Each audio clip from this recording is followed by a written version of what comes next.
Entraré por sus puertas con cantos de loor, por sus atrios con alabanza, y diré: este es el día. Hola, queridos hermanos y amigos. Estamos haciendo estudios secuenciales acerca de las divisiones principales de la Biblia. Por ahora estamos hablando acerca del Pentateuco. Como habíamos visto en las lecciones anteriores, el Pentateuco tiene varios periodos o varias etapas. Habíamos visto en primer lugar la etapa o el periodo de la creación.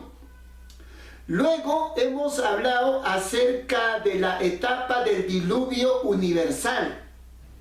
Después viene la etapa posterior al diluvio universal, que vendría a ser más propiamente la Torre de Babel. Después de esto hemos hablado acerca de la era patriarcal.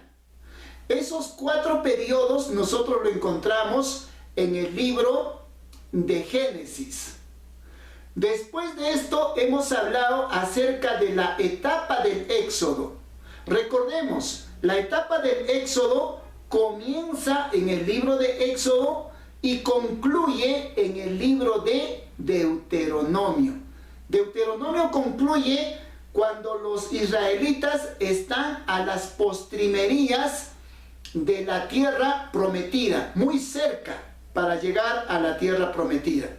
Bueno, en la anterior lección habíamos hablado acerca de cómo Dios permitió que se desarrollaran 10 plagas en Egipto, porque justamente el faraón no quería dejar salir al pueblo de Israel.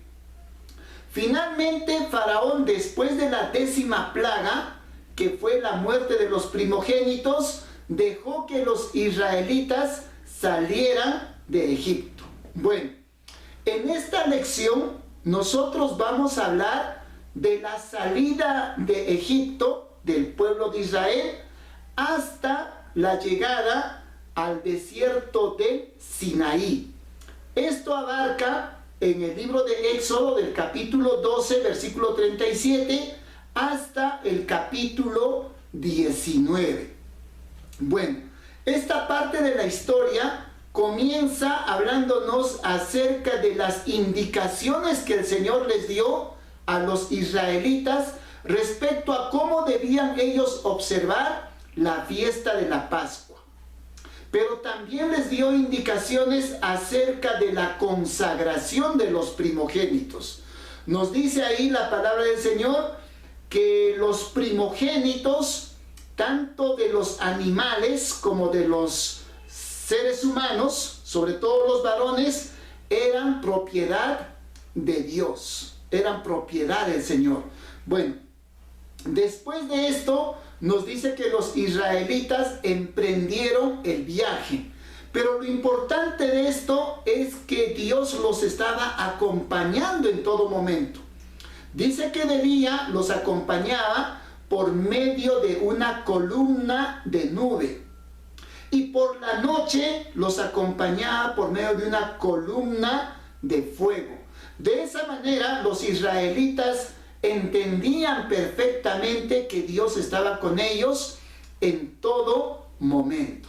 Bueno, nos dice ahí la palabra del Señor que Dios decidió llevarlos por un lado que rodease el desierto del Mar Rojo. No los quiso llevar por el camino más corto, porque el Señor dijo: no vaya a ser que cuando ellos enfrenten la guerra o enfrenten alguna batalla, se van a desanimar. Es por eso que no los quiso llevar, dice, por la tierra de los filisteos, sino que les hizo rodear todo el desierto que va del Mar Rojo. Bueno, también nos dice de que los israelitas, cuando salieron de Egipto, se llevaron los huesos de José. Recordemos que José, antes de morir, les hizo prometer que cuando ellos salieran de Egipto, se llevarían sus huesos. Y efectivamente, Eso es lo que hicieron. Emprendiendo el viaje, el primer punto en el cual acamparon se llamaba Pi Hahirot. En ese lugar que estaba frente al Mar Rojo, ellos acamparon. En esas circunstancias dice que el faraón se arrepintió de haberlos dejado salir a los israelitas, y entonces envió a un ejército a perseguir a los israelitas. Y justamente en este lugar llamado Pi Hahirot fue donde los encontraron. Pero resulta que cuando el ejército de Egipto estaba avanzando, dice que el Señor se puso en medio de ellos como una nube, una especie de una neblina. Pero era neblina y tinieblas, de tal suerte que los egipcios no pudieron alcanzar en ningún momento a los israelitas. En aquel momento, y por mandato de Dios, Moisés levantó los brazos hacia el Mar Rojo, y el mar dice que se dividió en dos, descubriendo una parte seca. Y las aguas dice que eran como paredes, unos muros que se ponían en la mitad. Entonces, por la parte seca, los israelitas cruzaron el Mar Rojo, y lo hicieron durante la noche. Y durante esa noche el Señor los estaba acompañando por medio de la columna de fuego. Ellos atravesaron durante toda la noche, y en la madrugada dice que el ejército egipcio comenzó a perseguirlos y llegó hasta la mitad del mar. Fue en ese momento cuando nuevamente Moisés levantó los brazos hacia el cielo, y entonces las aguas se volvieron a juntar y pereció todo el ejército de los egipcios. De esa manera el Señor los rescató y permitió que ellos continuaran con su travesía. En el capítulo 15 del libro de Éxodo se nos habla acerca del cántico que compusieron tanto Moisés y María. Era un cántico de gratitud hacia el Señor que los había rescatado, que los había librado de esa mano poderosa, esa mano que quería justamente volverlos a oprimir. Después de esto nos dice de que los israelitas continuaron su travesía y llegaron al desierto de Shur.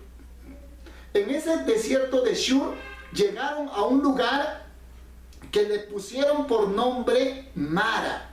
Mara, que significa amargo o amargura. ¿Por qué le pusieron este nombre? Porque ellos habían encontrado un lugar donde había agua, pero esas aguas eran amargas. Entonces el Señor le dijo a Moisés: agarra este árbol y tíralo hacia esas aguas.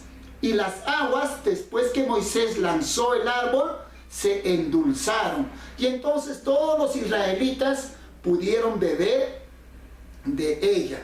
Dice que en ese lugar llamado Mara, el Señor les entregó algunos estatutos y ordenanzas. No nos dice exactamente de qué tipo de estatutos se trataban, pero lo cierto es que les entregó algunos mandamientos. Después de esto nos dice que los israelitas continuaron y llegaron a un lugar que se llama Elim. Y en ese lugar habían 12 fuentes de agua y también habían palmeras. Era algo así como un oasis. Entonces en ese lugar descansaron los israelitas cómodamente. Después de esto, los israelitas fueron caminando por el desierto de Sin. Y en ese desierto, como los israelitas tenían hambre, el Señor les dio de comer. pero les dio de comer un alimento que era bastante especial. Les dio de comer el maná y les dio de comer codornices, pero les dio un mandato. Les dijo, cada uno va a recoger lo que necesita consumir durante un día. Y les dijo, no guarden el alimento para el día siguiente. Pero algunas personas desobedecieron y guardaron ese alimento, ese maná, pero ese maná para el día siguiente se aguzanó y comenzó a expedir un olor desagradable. Bueno, también les dijo de que el sexto día, lo que para nosotros sería el día viernes, ellos debían recoger 2 porciones, porque el día sábado tenía que ser el día de reposo, un día en el cual no debían salir a recoger absolutamente nada. Como siempre ocurre, algunos desobedecieron, salieron el día sábado, que es el día de reposo, a buscar justamente ese alimento, pero no encontraron nada. Bueno, a propósito del maná, el maná era similar a la semilla de culantro, de color blanco, pero su sabor era un sabor como de hojuelas con miel. Ese alimento los israelitas lo consumieron durante los 40 años que estuvieron por el desierto. Bueno, después de esto los israelitas continuaron su travesía y llegaron a un lugar llamado Refidim. En ese lugar los israelitas tuvieron sed, pero en vez de pedírselo a Moisés o en vez de pedírselo principalmente a Dios, ellos comenzaron a murmurar y comenzaron a reprochar. Entonces el Señor le dijo a Moisés, agarra tu vara, golpea la roca y de la peña de Oreb, de la roca de la peña de Oreb, va a salir agua. Y efectivamente, de la roca comenzó a salir agua y todos pudieron beber hasta saciarse. Bueno, en ese lugar llamado Refidim, dice que vinieron los amalecitas y les presentaron batalla a los israelitas. Hay algo bastante interesante en esta primera batalla que tuvo que librar el pueblo de Israel. Dice que en aquel momento, mientras Moisés tenía los brazos levantados hacia arriba, Israel prevalecía.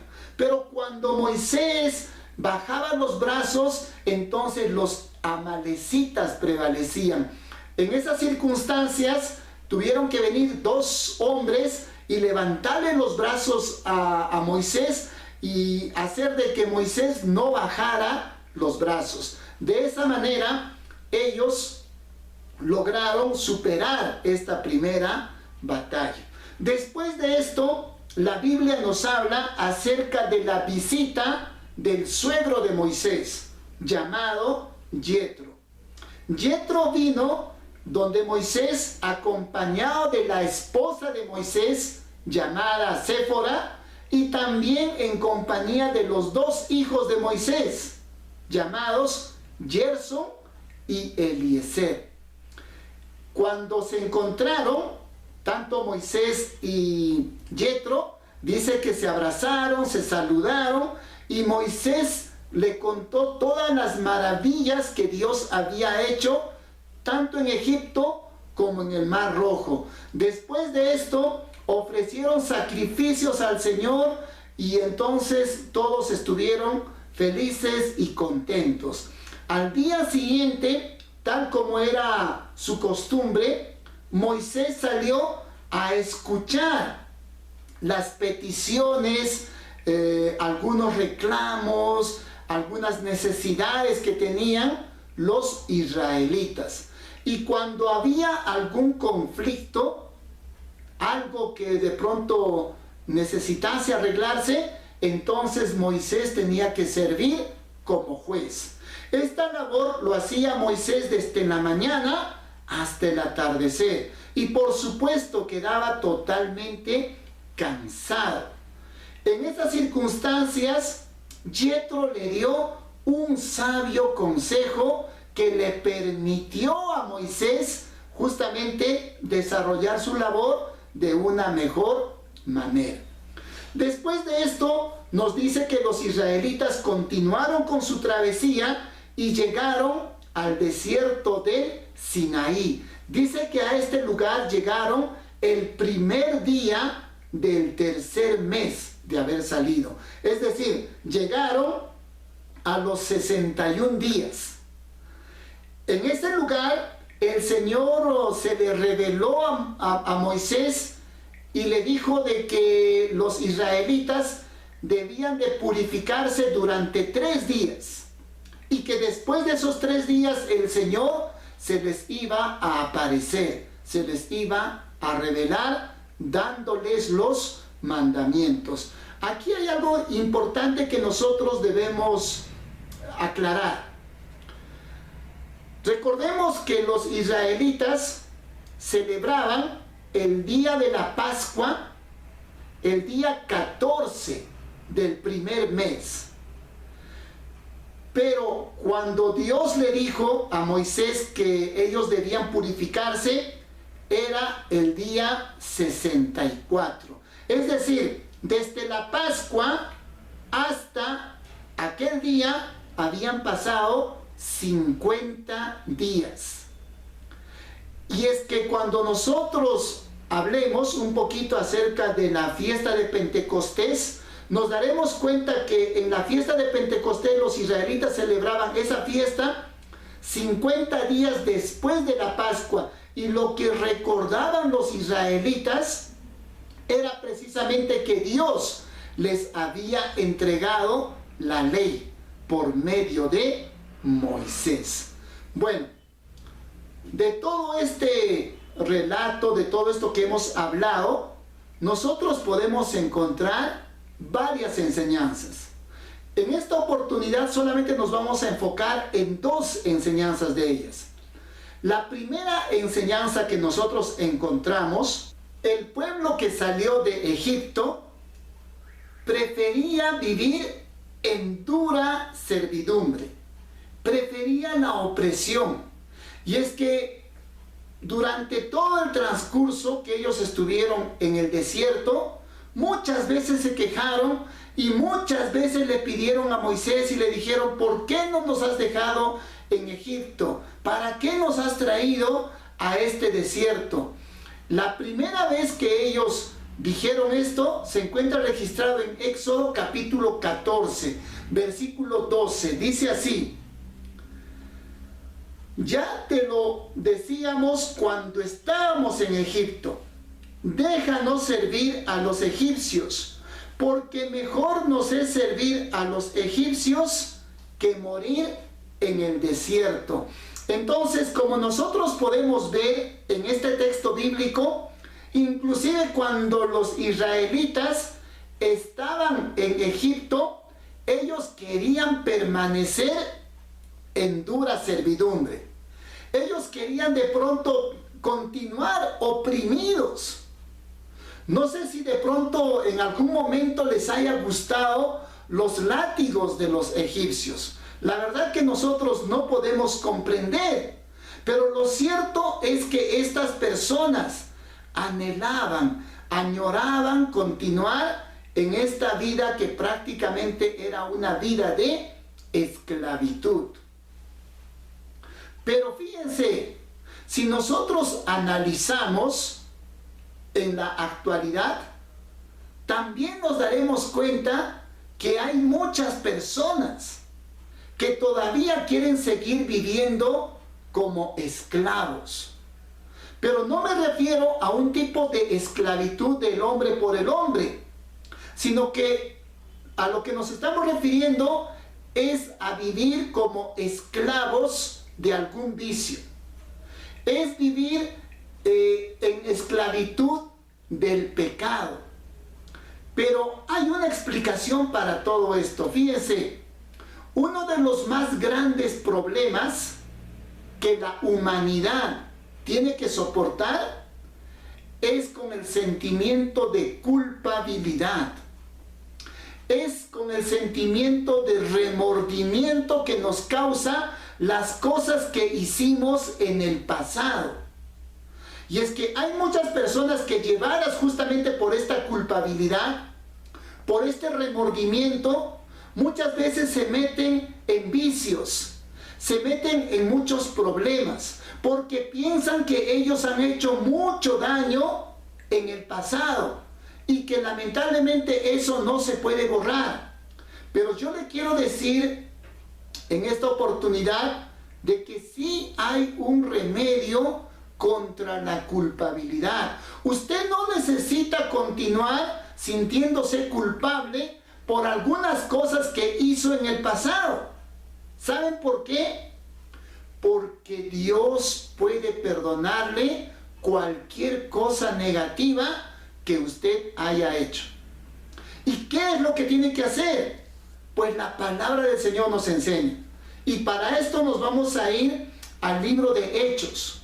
Dice que cuando el apóstol Pedro estaba predicando y les estaba anunciando el evangelio a aquellas personas que habían crucificado a Jesús, les estaba diciendo: ustedes han crucificado a aquel que es justo. Y entonces las personas entendieron que realmente habían cometido un pecado bastante grave. Se sintieron remordidas. Y fíjense cómo es que dice el texto bíblico en el libro de Hechos, capítulo 2, versículos 37 y 38. En la Nueva Traducción Viviente dice así: las palabras de Pedro traspasaron el corazón de ellos, quienes le dijeron a él y a los demás apóstoles: hermanos, ¿qué debemos hacer? Pedro contestó: cada uno de ustedes debe arrepentirse de sus pecados y volver a Dios y ser bautizado en el nombre de Jesucristo para el perdón de sus pecados. Entonces recibirán el regalo del Espíritu Santo. Querido hermano, querido amigo, hay muchos que de pronto pueden predicar de una manera diferente, pueden enseñar de una manera diferente. Hay algunos que dicen: si usted quiere recibir a Cristo Jesús, levante su mano y haga esta oración, y entonces usted ya es un hijo de Dios. O de pronto le pueden decir: oiga, usted lo que tiene que hacer es simplemente aceptar a Jesús como su Señor y Salvador, y ya de pronto el Señor le perdona todos sus pecados. Pero eso, mis queridos hermanos y amigos, es una gran mentira. Es una gran falsedad. Porque la única manera que Dios le puede perdonar sus pecados es que usted pueda dar los siguientes pasos. En primer lugar, usted tiene que creer en Cristo Jesús como su Señor y Salvador.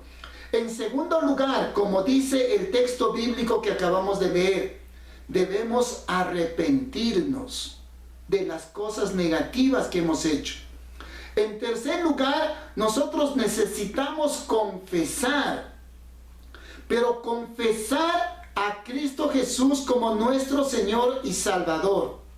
Después de esto viene el bautismo. Y es que por medio del bautismo es la única manera que Dios le puede perdonar sus pecados.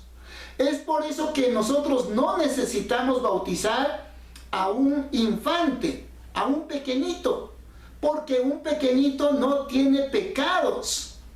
El bautismo es para aquellos que han sabido entender cuál es la diferencia entre lo bueno y lo malo, y han practicado las cosas malas, han cometido pecados en su vida, y entonces ellos son los que necesitan ser bautizados para el perdón de sus pecados. Pero lógicamente, de ahí en adelante, la persona tiene que caminar como si fuera una nueva persona, como si fuera una nueva criatura. Y eso es efectivamente lo que nos dice la palabra del Señor. En 2 de Corintios capítulo 5, versículo 17, dice así: de modo que si alguno está en Cristo, nueva criatura es. Las cosas viejas pasaron, todas son hechas nuevas. Es decir, si usted se arrepiente de todo corazón, si usted confiesa a Jesús como su Señor y Salvador, y usted se bautiza, entonces usted es una nueva criatura. Usted no necesita sentir remordimiento por los pecados que ha cometido anteriormente. Por supuesto, si tenemos la posibilidad de restaurar, si tenemos la posibilidad de hacer algo para que esos pecados, esas cosas negativas que hemos hecho, se puedan subsanar de alguna manera, entonces tenemos que hacerlo. Pero recuerde que el Señor le puede perdonar cualquier pecado que haya cometido. A partir de ahí en adelante, usted es una nueva criatura. Pero como una nueva criatura, usted necesita, por supuesto, perseverar en su fe. Usted necesita perseverar en el camino del Señor. No significa de que a usted el Señor le perdona sus pecados y de ahí va a volver nuevamente a pecar. No, no es así, sino que el Señor lo que espera de nosotros es una transformación, es un cambio de vida.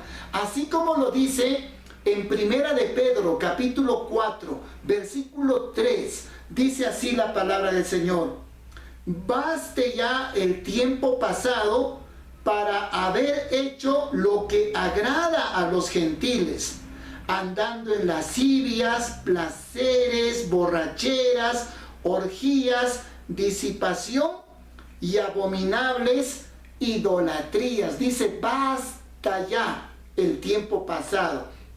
O sea, si usted acepta a Jesús como su Señor y Salvador, es ahí cuando comienza una nueva etapa en su vida. Usted, por supuesto, tiene que cambiar su manera de ser, tiene que cambiar su comportamiento, dando, por supuesto, honor y gloria al Señor que lo rescató y le ha perdonado todos sus pecados. Un gran ejemplo que nosotros encontramos acerca de una persona que aceptó a Jesús como su Señor y Salvador, y gracias a eso, él logró tener una vida totalmente diferente, es el famoso Jerónimo de Estridón. Este Jerónimo es el que tradujo la Biblia, el Nuevo Testamento que se había escrito en griego, lo tradujo al latín. A esta versión se le conoce como la Vulgata Latina. Bueno, hablando acerca de Jerónimo, dice que durante su juventud, este era un hombre bastante apasionado.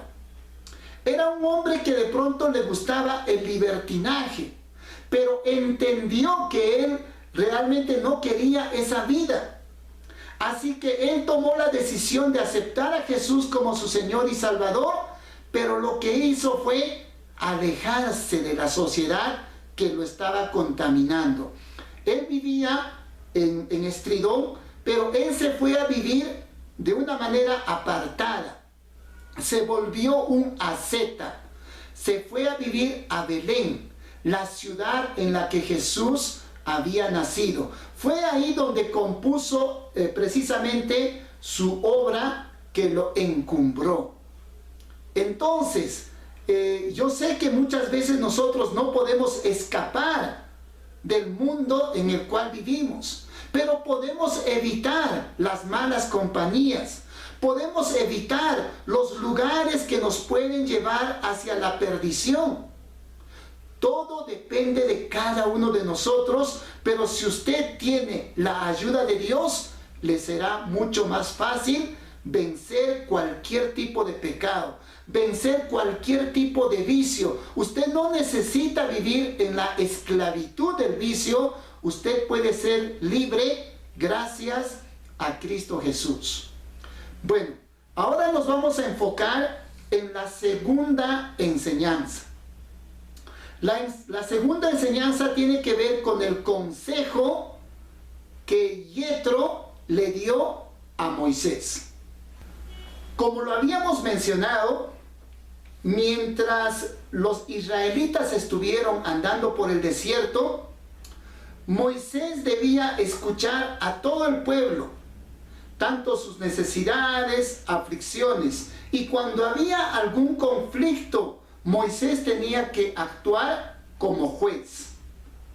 Entonces, esta labor lo hacía de forma individual Moisés.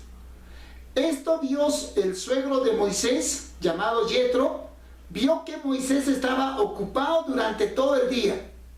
Entonces, cuando terminó su labor, Yetro se le acercó y le dio un consejo maravilloso. Este consejo nosotros lo encontramos en el libro de Éxodo capítulo 18, versículos 21 y 22. Dice así: escoge tú de entre todo el pueblo a hombres virtuosos, temerosos de Dios, hombres veraces que aborrezcan la avaricia, y ponlos sobre el pueblo como jefes de 1000, de 100, de 50 y de 10. Ellos juzgarán al pueblo en todo tiempo. Todo asunto grave lo traerán a ti, y ellos juzgarán todo asunto pequeño. Así se aliviará tu carga, pues ellos la llevarán contigo. Aquí nosotros podemos ver un maravilloso consejo que Yetro le dio a Moisés. Y es que lo que le estaba diciendo Yetro es que tú solito, por muy capaz que seas, no vas a poder llevar la carga de toda la gente. Tú necesitas buscar ayudantes. Lo que tú necesitas es la delegación de responsabilidades. Tú necesitas distribuir el trabajo. No lo puedes hacer solo, por muy capaz que seas. Y es que fíjense, este gran consejo que nosotros encontramos en palabras de Yetro, también nosotros debemos aplicarlo en la actualidad. Es decir, los líderes de las iglesias, nosotros necesitamos también delegar responsabilidades, distribuir el trabajo. Pero cuando estamos hablando de delegar algunas responsabilidades a miembros de la iglesia, también nosotros necesitamos dotarles de autoridad. Porque no solamente implica que nosotros les vamos a dar la responsabilidad, pero no les vamos a dar la autoridad. Ambos tienen que ir de manera conjunta. Y fíjense, este consejo que Yetro le dio a Moisés en aquella oportunidad, también algo similar nosotros encontramos en el Nuevo Testamento. En 2 de Timoteo capítulo 2, versículo 2, dice así el apóstol Pablo: tú pues, hijo mío, esfuérzate en la gracia que es en Cristo Jesús. Lo que has oído de mí ante muchos testigos, esto encarga a hombres fieles que sean idóneos para enseñar también a otros. Entonces, lo que está diciendo el apóstol Pablo es que los líderes tienen que tratar de identificar a hermanos que sean más jóvenes, pero que sean idóneos. Y es que, miren, para cumplir con esta misión, los líderes tienen que ser, en primer lugar, se tienen que despojar del orgullo. Y por otro lado, tienen que ser personas humildes. Porque muchas veces el orgullo y la falta de humildad nos impide delegar responsabilidades, impide que los nuevos miembros puedan asumir algún liderazgo. Muchas veces nosotros vemos a hermanos, predicadores, ministros, que tienen años y años en la congregación, pero no quieren dejar su poder de autoridad. No quieren delegar responsabilidades en personas más jóvenes. Y lo que estamos haciendo con eso es dañar a la iglesia. Porque si de pronto no surgen nuevos líderes, ¿quiénes van a ser los líderes del futuro? Por otro lado, el consejo también es para los hermanos más jóvenes, para aquellos que de pronto quieren asumir algún liderazgo, para aquellos que quieren asumir alguna responsabilidad en la iglesia. No solamente depende del líder, sino que también depende de aquellos hermanos que son más jóvenes. En este caso, los hermanos más jóvenes tienen que, por supuesto, demostrar que son personas idóneas, que son personas capaces para llevar la palabra del Señor, para llevar el liderazgo de la iglesia. En ese sentido, hay un precioso consejo que nosotros encontramos en el libro de Romanos capítulo 12, versículo 11. La Nueva Traducción Viviente dice así: no sean nunca perezosos, más bien trabajen con esmero y sirvan al Señor con entusiasmo. Miren lo que está diciendo aquí la palabra del Señor. Está diciendo: no sean perezosos. Ustedes tienen que trabajar de una manera muy dedicada. Ustedes tienen que hacer la labor, pero con esmero, con responsabilidad. Si hacemos esto, por supuesto la cadena va a ir continuando.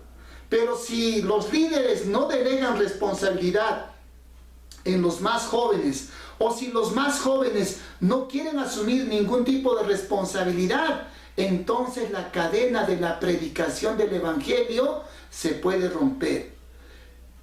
En cada uno de nosotros está la responsabilidad de que esta cadena, que es la predicación del Evangelio, no se termine, no se acabe. Bueno, solamente para concluir con este estudio, quiero mencionarles que estamos estudiando acerca de la salida del pueblo de Israel que se encontraba en dura servidumbre en Egipto. Y estamos viendo todas las travesías y estamos tratando de sacar todas las enseñanzas que nosotros podemos encontrar durante este viaje que los israelitas hicieron, estando en el desierto hasta llegar a las postrimerías de la tierra prometida. Deseo de todo corazón que estos estudios le estén ayudando a fortalecer su fe en nuestro Dios Todopoderoso. Si usted quiere una copia escrita de esta lección, en la cajita de descripción de este video vamos a estar dejando el link para que usted pueda acceder y de pronto también usted pueda hacernos llegar algún comentario o alguna pregunta si surge. Bueno, que el Señor les bendiga grandemente, mis queridos hermanos y amigos. Entraré por sus puertas con cantos de loor, por sus atrios con alabanza. Y diré: este es el día que hizo el Señor, me gozaré y alegraré en él. Yo le alabaré, me gozaré y alegraré en él. Yo le alabaré, me gozaré y alegraré en él.